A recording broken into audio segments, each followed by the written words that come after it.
Крыму 17:00.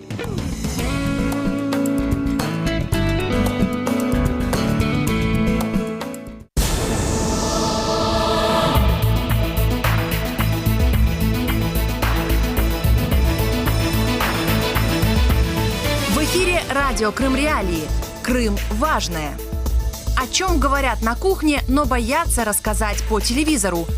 Что беспокоит лично вас? Какие проблемы не решаются годами? Добрый вечер, это радио Крым Реалии. В студии Сергей Макрушин. Говорим о важных темах. Я напомню, что к нашему обсуждению может присоединиться каждый наш радиослушатель. Напомню, номера телефонов, которые буду называть еще неоднократно в течение нашего эфира: 8 800 10 06 926. По этому номеру вы можете дозвониться нам из Крыма или соседней России. 044 490 2905. Этот номер телефона работает для тех, кто слышит нас на материковой части Украины. Также я напомню, что мы ведем прямую видеотрансляцию на канале Крым Реалии в YouTube. Присоединяйтесь к нам на этой площадке. Здесь вы можете не только видеть наш радиоэфир, здесь вы можете общаться друг с другом, можете задавать вопросы нам и нашим собеседникам. Наиболее актуальные комментарии постараюсь процитировать в нашем эфире. Итак, о чем мы говорим сегодня? Сегодня мы поговорим об очень важной теме, о которой молчат подконтрольные России крымские средства массовой информации. Стало известно о еще одном случае похищения российскими силовиками и применении пыток электрическим током с целью выбить показания по делу о так называемой диверсии на газопроводе в Перевальном, по которому под обвинением уже находятся Нариман Джелял и братья Ахтемовы. Утром 17 декабря в Крыму во время обыска был задержан крымский татарин Нариман Аметов. Российские силовики, не дождавшись окончания обыска и не позволив Аметову находиться при этом обыске, посадили Аметова в машину и увезли. По словам самого Аметова, его допрашивали по делу о диверсии на газопроводе в Перевальном. Где допрашивали, непонятно, потому что перемещали его с мешком на голове. Во время допроса он подвергся пыткам со стороны сотрудников ФСБ, к нему применялся электрический ток. После пыток его заставили подписать соглашение о сотрудничестве. Несмотря на то, что произошло это 17 декабря, узнали мы об этом только через 3 дня, когда об этом сообщило объединение «Крымская солидарность». За разглашение информации, по словам Аметова, сотрудники ФСБ угрожали ему расправой. Нариман Аметов с нами на связи. Нариман, добрый вечер. Да, добрый вечер. Итак, я вас попрошу для нас и наших радиослушателей подробнее рассказать о том, как, собственно, начался этот обыск и что с вами происходило с этого момента. Это было неожиданно. В 6 утра, в районе 6 утра прогремел сильный стук в дверь с криками «ФСБ, открывайте дверь, а то выломаем». Я проснулся, сразу же разбудил супругу, детей разбудил, объяснил ситуацию. В этот момент супруга одевалась. Я попросил ФСБ, сотрудников ФСБ, как они представились, так я им сказал, подождите, сейчас супруга оденется. Они на что прокричали в грубой форме, с матами: открывай дверь, это мы ее выломаем. На это было и похоже, потому что я думал, сейчас дверь разлетится. После того, как я открыл, я увидел люди в масках с автоматами, начали напорно заходить в дом, и мне сказали ложиться. После этого я как лег, был укрытым пледом. Вышла супруга со спальни уже одета. Они мне сразу же сказали: одевайся, ты проедешь с нами. Они сказали вообще, по какому делу они пришли? Показали ли основания для проведения обыска? Да, они сказали: одевайся, ты проедешь с нами. Я ответил, попросил: давайте, пока обыск будет проходить, я буду здесь, присутствовать. Они сказали: нет. Я тогда отказался. В этот момент зачитал один из сотрудников постановления, и я понял, что там в постановлении меня с газопроводом связывают. Хотя это какой-то бред, потому что, я этого не совершал, и мне нечего бояться. Они сказали: быстро собираться, или мы тебя волоком выведем. И тут зашел один человек и прошептал другому на ухо то, что, ну, я как понимаю, что он прошептал после этого, потому что этот человек сказал, кто звонил, кто сделал звонок, потому что уже кто-то приехал. Узнали люди о том, что у вас Да, проходит да, обыск, да, и приехали да, поддержать да. вас. Мгм. Да, а это позвонила супруга, она испугалась, позвонила, ну, она не зная, кому звонить, она позвонила, ну, вызвала брата родного своего. Ну, он приехал с другим братом, тоже с младшим родным. Просто даже в такую ситуацию не знаешь, кому звонить, как только родным. И что хочу сказать, они были уже шокированы, что тут уже подъехал кто-то. Это было видно по ним. Меня, ну, я взял, говорю, я поеду в том случае сейчас с вами, если вы разрешите взять омовение. Они дали это, на это разрешение я взял омовение, меня вывели из дома в прихожку. И я увидел брата жены, то, что он стоит и видит тоже меня. На улице в этот момент горел лампочка, освещение было. На улице было темно, но лампочка светила. В тот момент рядом, которые меня держат, сотрудники ФСБ, они дали команду развернуть машину. Там начали движение машины, и выключается свет. Они отключают свет, наклоняют меня головой вниз, капюшон накидывая на голову, руки запирая наверх, они тащат меня. Это чтобы вас не увидели, не узнали те, кто уже Да, чтобы собрался? я голову не мог поднять. Это я не мог понять для чего. Это я потом сейчас понимаю. То, что реально у них была задача меня вывести, чтобы никто не знал об этом, и все думали, что я дома, и выиграть время. Это я уже понимаю. А тогда я этого не понимал. Меня увезли, они добились того, что, оказывается, те жены, родные братья не видели, как меня вывели. И они думали, что я дома. Они этим выиграли время. И меня одели на меня мешок, наручники, увезли в неизвестном направлении. Они, я так понимаю, что мы приехали в город Симферополь. То есть они вам не говорили, куда они вас везут? Нет. Увезли из Старого Крыма, предположительно, в Симферополь. Да, потому что мы выехали на Тавриду, я это понял, мы разворачивались, на разворот пошли, это я тоже понимаю, я здесь живу уже не первый год, знаю эти моменты дороги. Но мы заехали в Симферополь, я понимаю, все это время они со мной не разговаривали, между друг другом не разговаривали, я с ними не разговаривал.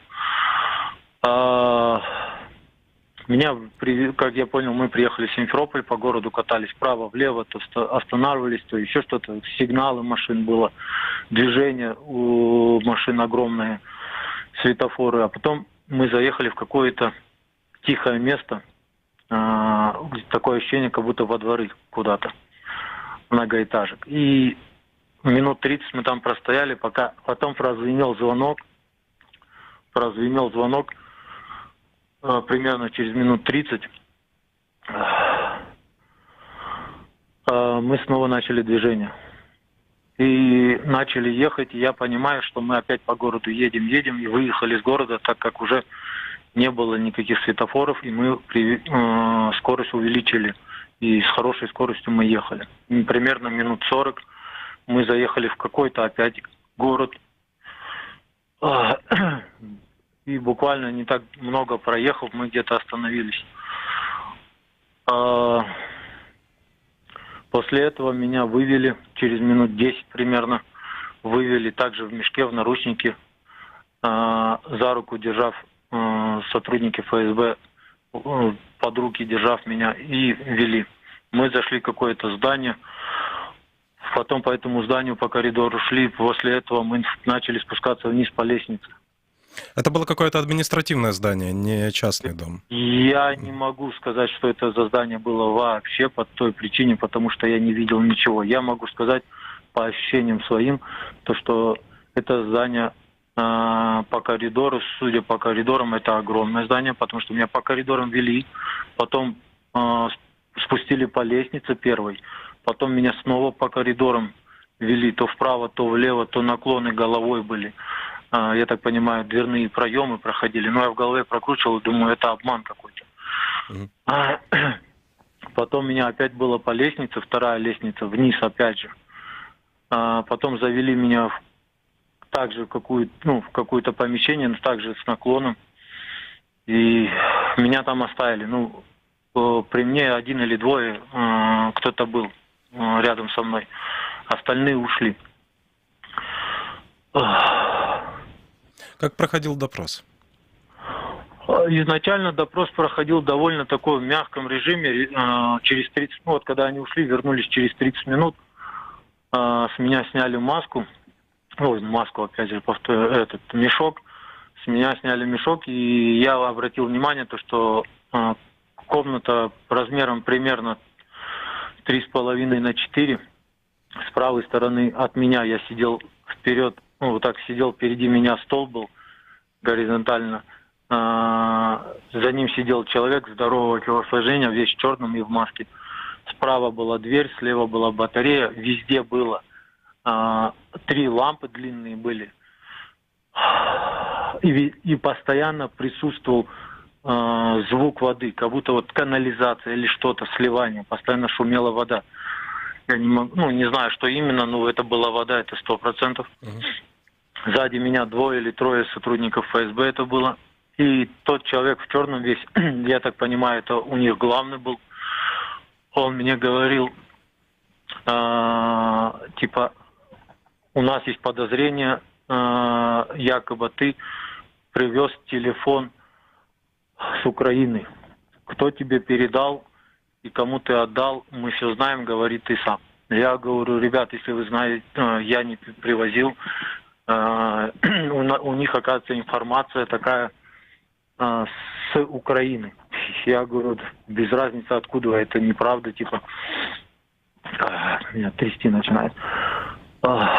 После этого он говорит, нужно сесть на полиграф, типа, и пройти полиграф. Я говорю, у меня такое волнение высокое, я отказываюсь сесть на полиграф, потому что, во-первых, я ему не доверяю, этому аппарату.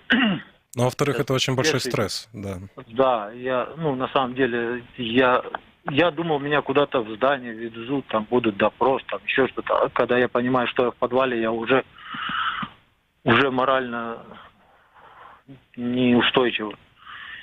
И он говорит, у тебя есть время подумать, раз ты не хочешь на полиграф сесть. Когда он мне говорил по газопроводу, я ему ответил на то, что я против насилия с своей стороны. Я против насилия с другой стороны. И также против насилия с вашей стороны. На что мне этот человек в черном ответил, то, что он тоже против насилия. Когда уходил, сказал, у тебя есть время подумать.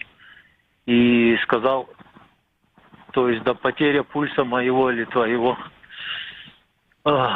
ты в любом случае сядешь за этот полиграф. Что происходило дальше? Меня оставили на какое-то время, на минут 30. После того он вернулся и задал мне вопрос, готов я сесть на полиграф. На что я ему ответил, я также находился в мешке, на что я ему ответил, говорю, я гражданин России, и есть у меня такое право отказаться от полиграфа. На что он мне сказал, твоих прав здесь нет. И тут заговорил другой человек. Он подошел ко мне громким голосом, басами такой, и говорит,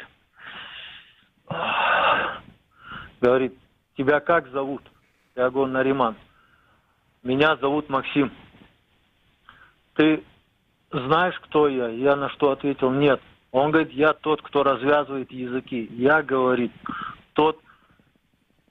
я государство, я машина, говорит. За мной власть, у меня зеленый свет.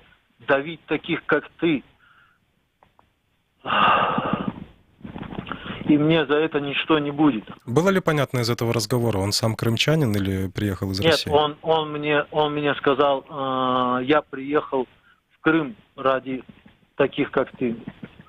Это, я бы другими методами не понимал, и то это правда, неправда. Так, он сказал так.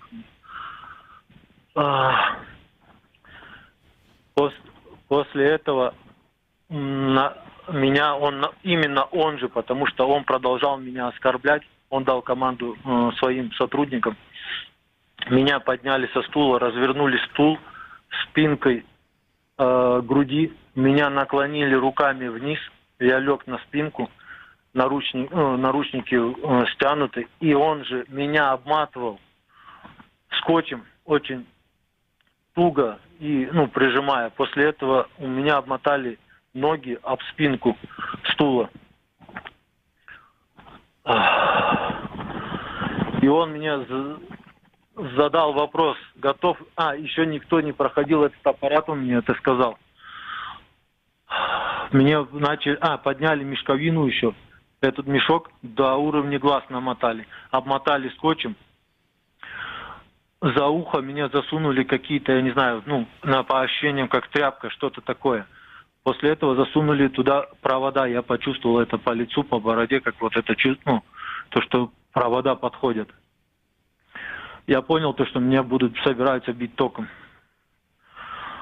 Сейчас. Если это слишком травматирующий опыт, вы можете все детали нам сейчас не рассказывать. Ну, понятно, что к вам подключили электрические провода. Какой была цель этой пытки? Что после того, вот как вас пытали током, происходило, что от вас требовали силовики? Понял. Смотрите. Я вам все равно этот момент расскажу. Я почему и вышел это все рассказывать. Да, конечно. Мне это тяжело. Ситуация в том, он спросил мое последнее решение, я сказал, давайте мне адвоката. После этого на меня наносили удары. Удар первый был такой, болючий, но я протерпел, я даже не пискнул после него. Но зубы сводило, мозг, боль такая была, в глазах сверкало, но я продержался, я себе говорил, я продержусь. Потом нанесся второй удар. Они были все протяжением до 2-3 секунд, я не знаю, тянулось. После этого они, видать, этот аппарат накручивают могут. А я не знаю, это что за аппарат просто. И тут был третий удар, который меня вообще уничтожил. Я после этого удара, я сразу прокричал, как они остановились, у меня поплыли мозги. Я после этого удара сразу прокричал, все, я сяду за этот аппарат. На что мне Максим этот ответил, теперь сядешь тогда, когда скажу я тебе. И продолжал наносить эти удары.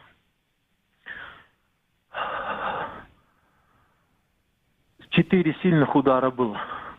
После этих ударов я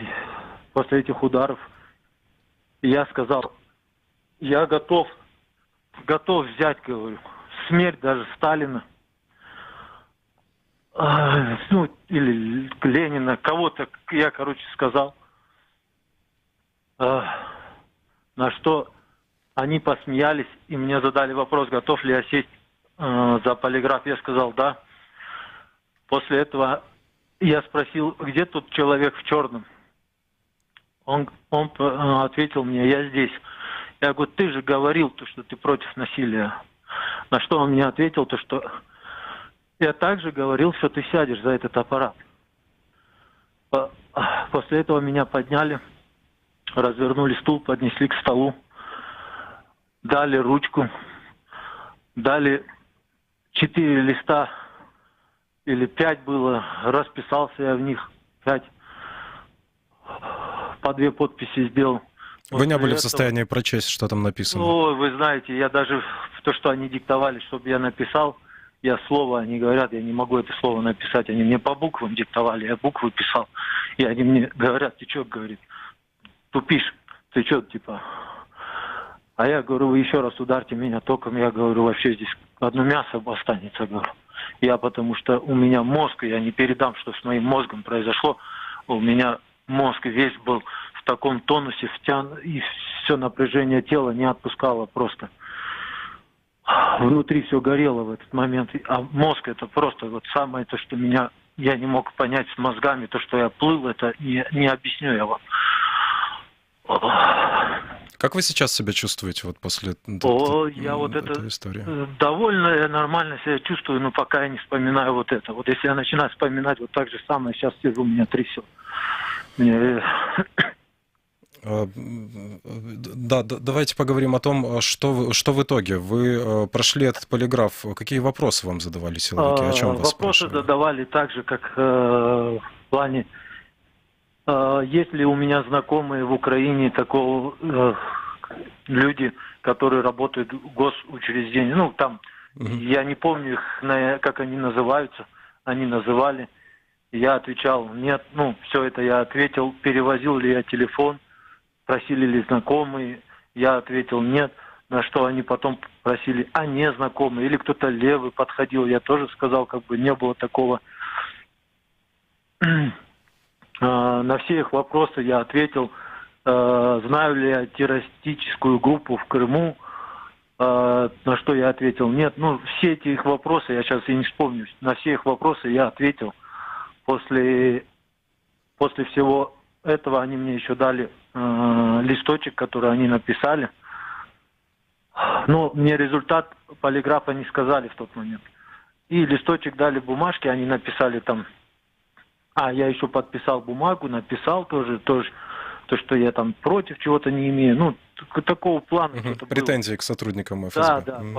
Потом они написали на листке бумаги, типа, я такой-то, такой-то, не имею против еще чего-то, написали и дали прочитать. Я несколько раз это прочел, а он мне задал вопрос, ты запомнил? Я говорю, нет. Тогда он поднял этот лист и сказал, читай, я буду снимать. И он снимал на телефон. Он начал снимать на телефон, я это зачитал. И это говорит для того, потому что твои родственники там навели кипиша, дошло до СМИ. Полиграф показал то, что ты чистый, ты нас не обманул, сказал правду, ты нам не нужен. Но если ты расскажешь все, что здесь произошло, то мы даем тебе слово, мы покажем бумажку о сотрудничестве с нами и через наших крымских татар, через их крымских татар, моему народу, то, что я шестерка или как-то там собака какая-то, они во мне разочаруются, после этого я пропаду неофициально, и методы наши в тебе знакомы. То есть они собирались шантажировать вас этой записью и угрожали тем, что вы исчезнете, если вы об этом расскажете. Да. Это серьезная угроза, учитывая, да? И они мне еще, знаете, что сказали? Сказали, приедете домой, так как уже там пошла информация, то, что вас выкрали, приедете после того, как будете дома, вас будут интервью брать, вы скажете, якобы сотрудники ФСБ подозревали, вы прошли этот аппарат с моим согласием, я его прошел, и на самом деле я чист в нем, и они меня отпустили. То есть вот эту картину я должен преподнести. И не рассказывать о пытках и всем, что с вами происходило. Если я расскажу о пытках, угроза моей жизни, они обещали. Они сказали, наши методы тебе знакомы, и ты неофициально пропадешь. Угрозы от сотрудников ФСБ – это, конечно же, вещь очень серьезная. Расскажите, почему вы все-таки решились рассказать, сделать эту историю публичной? Вы знаете, вы, наверное, уже слышали, я с 2014 года постоянно под прессингом. В 2014 году пришел ко мне обыск в 5 часов утра. Ничего не нашли, меня привезли в ФСБ, меня там морально пытали, уничтожали, оскорбляли. Коротко, если так говорить, они меня постоянно был добрый с ними человек, который мне говорил, мы же видим, ты нормальный человек, давай с нами дружить, сотрудничать и так далее. Я говорю, мне бояться нечего и скрывать-то нечего, вы, говорю, в своем уме, вы что предлагаете мне? И это направление шло постоянно. После того, как меня оттуда с здания ФСБ отпускать, они меня периодически водили к начальнику, начальник на меня еще орал. И последний мой, когда я пришел к начальнику ФСБ, меня привели с кабинета, где меня допрос шел, не пускали в туалет, не пускали. За все это время я не сходил ни в туалет, не дали глоток воды мне попить, понимаете. И мне начальник ФСБ сказал: моя бы воля, я бы вас перерезал. Я ему сказал, я видел, как у него летят в этот момент слюни, когда он это кричал на меня. И я ему говорю: не плюйся, на что я ему ответил: не плюйся. А он мне сказал: я тебе клянусь, ты сядешь в тюрьму и сгниешь там. Ну, на что я ему ответил, то что если воля Всевышнего на это будет, то оно так и случится. После этого ребята мне звонили, угрожали. Ребята, это сотрудники ФСБ, они так и представлялись, неизвестных номеров звонили. Говорили: давай, начальник на тебя зуб точит, мы же знаем, что ты нормальный, давай с нами работать, ты нам нужен, ты будешь, никто об этом не узнает, это будет скрытно, ты будешь как скрытым нашим работником, у тебя будет зеленый свет, мы тебя везде будем прикрывать. Таким образом, они мне обещали горы, хотели меня туда завлечь, и чтобы я какую-то их работу выполнял, я не знаю, какую, грязную какую-то, которая им нужна. После этого я отказался. В 2016 году также был обыск. Я думал, когда начался обыск, я думал, хана мне. Начальник ФСБ сдержал слово. Но ничего не нашли, обыск был тщательный. В 2014 году был хороший обыск, но не такой, как в 2016. После этого, когда они уезжали эти люди, сотрудники ФСБ подошли ко мне и сказали: прессинг не остановится, пока ты не приедешь к нашему начальству и не начнешь дружить с нами. На что я отказался снова. И я все это время не разглашал об этом и не говорил. Но 1,5 года назад, в 2017 году я переехал в Старый Крым. 1,5 года назад, вот брать от этого времени, примерно ко мне приехали они в Старый Крым. 1 психолог и 2 фэшника. Они без масок были. Они приехали, позвонили заранее, также неизвестного номера. Я сказал: мне некогда и с вами встречаться так же самое. Я работаю на грузовой сфере. В данный момент ремонтирую машины. Они мне сказали: мы в любом случае приедем или к тебе домой, ты также проживаешь по Кировскому району. Но я поймал шок, потому что я думал, что они не знают, что я живу уже в Старом Крыму. Ну, у них есть такая информация. И получилась та ситуация, то что я говорю: ладно, нейтральная полоса. Они приехали, меня хотели на полиграф садить. Я им говорю: ребят, и все, они про Украину спрашивали. Я им говорю: а что вас интересует у Украины? Сколько раз ты ездил и зачем ездил? Мы, говорит, знаем все, только расскажи сам.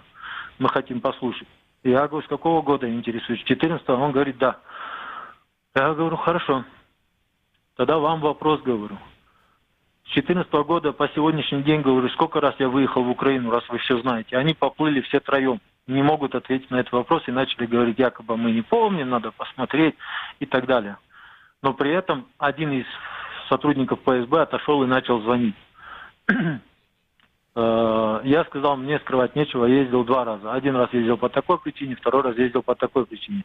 У меня есть сильные травмы спины, срастание позвонков, я ездил лечиться, у меня есть даже документы, это реальность, и мне скрывать нечего. И я они все это опросили, потом мне говорят: давай, говорит, мы тебе верим, все, но нужно поехать и сделать этот полиграф. Я на что говорю: у вас даже бумаги нету, то, что вы хотите меня посадить. Они говорят: поехали в Кировское РОВД, мы сейчас там возьмем и там сделаем. Я отказался, говорю: везите сюда бумаги. После этого они говорят: сейчас мы тогда сами привезем бумаги. Поехали за бумагами, но я уже не стал, решил не молчать, я связался с адвокатами, поговорил. Оказывается, я могу от полиграфа отказаться. Привезли мне эту бумагу, это мне адвокаты сказали, привезли мне эту бумагу. Там совершили 2 ошибки, это также адвокаты мне сказали. И я сказал: у вас здесь 2 ошибки, я отказываюсь ехать. И во-вторых, говорю, мне адвокаты, так как я гражданин России, а Российская Федерация гражданина России не обязует садиться за полиграф. Я отказался, на что он сказал: подожди, и сделал звонок. После этого он мне показал зубы и сказал: все, жди сюрпризов. и не меняй номер телефона. Я сказал, я вас не боюсь по той причине, если бы я боялся, я бы давно поменял бы. Но я с 2014 года, как приобрел свой номер телефона, до сих пор не меняю. И вот это произошло сейчас, и вот моя вся картина и мое предположение, на что они били, всегда они хотели меня сломать, и чтобы я с ними сотрудничал. Они хотят разными методами меня сломать. Я не знаю, для чего именно может, я сделал глупость, что я не начал сразу в 2014 году все это афишировать. Они увидели, что я проглотил это, промолчал, не афишировал. В 2016 тоже не афишировал. Про их движение запугать меня тоже не афишировал. И они решили, может, на мне сесть и теперь давить меня. Но когда вот 1,5 года они приехали и зубы свои показали, я им сказал, ребята, с этого момента я буду афишировать все движение с вашей стороны в мою сторону. И Спасибо. я стал это делать и буду это делать. Спасибо, Нариман, за то, что включились к нам в эфир и рассказали свою историю. Это важно слышать нашим радиослушателям. Некоторые пишут в комментариях под нашей трансляцией. Вот мистер Блэк под таким ником человек пишет: ужас, 21 век. Анжела пишет: тяжело слушать. Да, действительно, история очень тяжелая, и ее тяжело, наверное, слушать всем, но это происходит в Крыму, это нужно знать. Мы продолжаем наш разговор. К нашему разговору подключается Ольга Скрипник, координатор Крымской правозащитной группы. Ольга, добрый вечер. Добрый вечер. Итак, только что мы слышали историю Наримана Аметова. И мы видим, что вот в той ситуации, в которой оказался Нариман Аметов, к сожалению, мы не сможем послушать комментарии крымской правозащитницы Лутфии Зудиевой. Она говорит о том, что вот такие преследования, такие похищения людей, потом допросы, они проходят в рамках следствия по так называемым неустановленным лицам в деле о якобы диверсии, произошедшей на газопроводе в Перевальном. И мы видим, по какой тактике они сейчас действуют. Мы видим, что в принципе может оказаться на месте Наримана Аметова любой человек, который ранее, например, оказывался в поле зрения российских силовиков. Да, насколько вот эта ситуация характерна для Крыма, по вашему наблюдению? История, которую мы услышали от Наримана, она ужасная, но ужасна еще тем, что она не единичная. Это на самом деле уже сложившаяся практика, которая, в принципе, отработана ФСБшниками, и это вообще-то опыт у них давнешний, да, и на Кавказе, на территории Российской Федерации. Теперь весь этот опыт пыток, да, и такого прессинга людей, он перенесся в Крым. Что касается этой ситуации, да, то мы здесь видим, что применение тока, опять же, применение токов мы фиксируем практически во всех политически мотивированных делах, где именно из людей выбивают показания. Почему выбивают? Потому что других доказательств нет. Собственно, для этого нужны пытки, в первую очередь, да, чтобы заставить людей говорить то, что хотят ФСБшники. То есть, что еще из плохих, скажем так, да, новостей в этой ситуации, это то, что, к сожалению, что бы там человек не подписал и что бы им не пообещали ФСБшники, это не гарантия, да, что людей не будут снова преследовать или использовать как-то в других уголовных делах. И как раз Нариман рассказывал, что его уже не первый раз, да, преследуют, это уже не первый, скажем так, в кавычках, встреча с ФСБ. Вот, поэтому то есть никаких гарантий, ни одна бумажка, которая была подписана, да, в присутствии ФСБ, к сожалению, не гарантирует ничего. Ни этому человеку, ни его родственникам. Более того, скажу, что за наш опыт работы Крымской профессиональной группы мы помогали нескольким людям покинуть Крым после таких действий ФСБ. Людей тоже склоняли к сотрудничеству, например, чтобы они либо выдали каких-либо людей по версии ФСБ, которые якобы причастны к террористической деятельности, либо стали их, скажем так, агентами, да, ушами, глазами. Мы знаем, что, в принципе, такая практика используется для того, чтобы потом попытаться сфабриковать, например, дела с обвинениями в Хизбут Тахрир, чтобы якобы кто-то стал там тайным свидетелем. Мы знаем, да, что сейчас как минимум 79 человек сидит по обвинениям в Хизбут Тахрир, большинство это татары. Да. И поэтому, да, увы, это очень стандартная практика. Спасибо вам за комментарий. Я напомню, что с нами на связи была Ольга Скрипник, координатор Крымской правозащитной группы. К сожалению, время прямого эфира подходит к концу. Мы продолжим следить за этим делом, за тем, что происходит в рамках расследования так называемой диверсии на газопроводе в Перевальном. Напомню, что сейчас по этому делу обвиняется Нариман Джилял и еще двое крымчан. Мы продолжаем внимательно следить за этим делом. В студии был Сергей Макрушин. Всего доброго.